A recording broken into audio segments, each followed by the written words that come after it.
Exclusive. Princess Kate is a stickler for preparing children for royal roles after developing own coping mechanism. There is no royal training manual tucked away among the 240,000 items in the Windsor Castle Library on north side of the Upper Ward. Never has been, never will be. I learned the way a monkey learns, King Charles once said. By watching its parents. Now it is his grandson Prince George's turn. The only difference is that his mother and father Catherine and William are leaving nothing to chance. At 12, Prince George has already shown he has the skill set to cope with public life and the innate ability to think on his feet.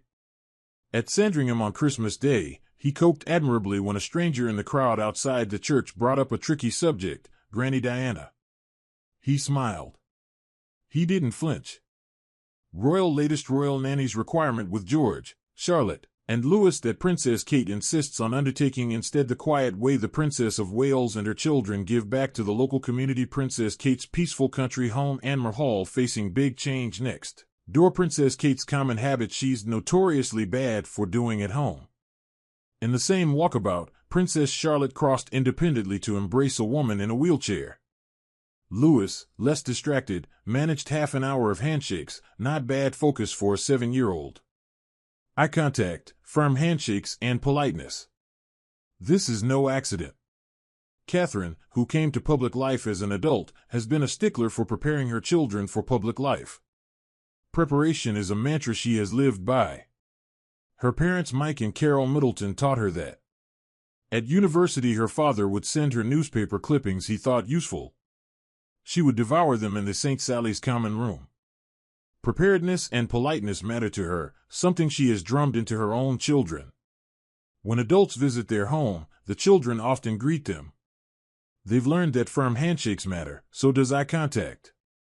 Basics, but so important for their future roles. Thank you notes are another exercise they complete as a matter of course. Learning the royal ropes.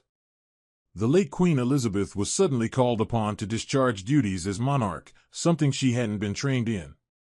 She grew into her role, leaning on Churchill at the start. Experience alone saw her through. The one solid piece of advice George VI passed to her was to remember that when people met her, they would remember it for the rest of their lives. It stayed with her. I'm learning from watching her, Prince William said in 2016. By 2023, his thinking evolved a little. You don't just get thrown into it. You build it up. Princess and his no-nonsense aunt was blunter. You learn by turning up. And doing it again. And again. You pick it up. Or you don't. Her practical approach heavily influenced William and Catherine's thinking about preparing the next generation. Gradually introducing them, particularly George, to the world he will one day need to embrace for the institution he is born to lead. The late Philip viewed royal learning almost militarily. You get on with it. That's how you learn.